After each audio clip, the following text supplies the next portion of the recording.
الحمد لله رب العالمين.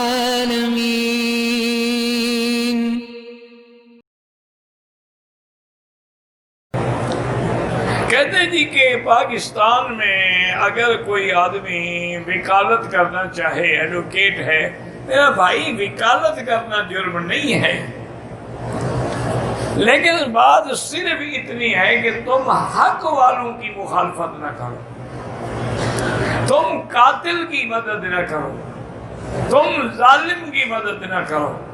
اور وکیل کو سب بتا دیتے ہیں، جب کیس لے کے آتے ہیں، فائل لے کے آتے ہیں، بتا دیتے ہیں کہ ہم مجرم ہیں یا نہیں ہیں۔ اگر مجرم اس کا کیس نہ لو تو وکالت کرنا چاہیے۔ معنی یہ ہے کہ حق کی مدد کرو، ظلم اور گناہ کی مدد نہ کرو۔ جب آدمی حق کی مدد کرتا ہے، اللہ اس کی مدد کرتا ہے۔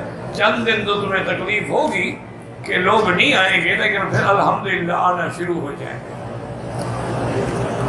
ہمارے مدرسے میں ایک مدرسے کے ساتھ ہی ایک دکان ہوتی تھی حجام کی، تو اس کو سمجھایا کہ بھائی بات یہ ہے کہ تیرا پیشہ ہے، کچھ کہہ تو نہیں سکتے، لیکن تم کسی کی داڑھی پہ اس طرح نہ پھیرا کرو، کیونکہ داڑھی منڈانا جو ہے یہ گناہ کبیرہ، اور تم اس میں شریک بن رہے ہو، حصے دار بن رہے ہو۔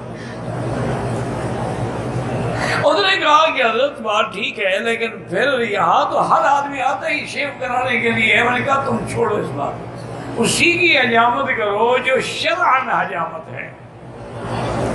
بال بنانے ہیں سنت کے مطابق بناؤ، داڑھی بنانی ہے سنت کے مطابق بناؤ۔ حضرت پیر عبدالقادر جیلانی رحمۃ اللہ علیہ پکڑ کے بیٹھتے تھے کہ جو زائد ہے وہ کاٹ دو، ایسا نہ ہو کہ اوپر کاٹ بیٹھے۔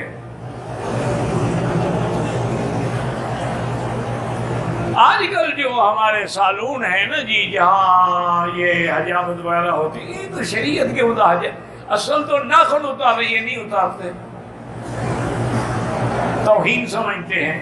اصل حجامت بغلوں کی صفائی ہے، یہ نہیں کرتے کہ جی اپنی خود جا کے کرو، تو باقی تم کرتے کیا ہو؟ داڑھی صرف شیو کرتے ہو۔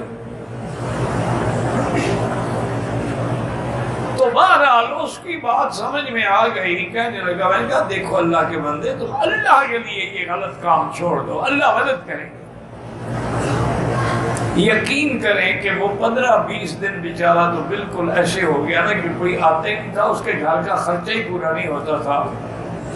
15 دن کے بعد میرے بدر ان کا وکیل صاحب، اب تو عالم یہ ہے کہ لین میں لوگ انتظار میں بیٹھے ہوتے ہیں کہ جی سنت کے مطابق جیسے حجامت کہنا نہیں، میری دکان پہ ہی آتا۔ انہوں نے کہا شہر کے دوسرے کونے سے بھی لوگ چل چل کے آ رہے۔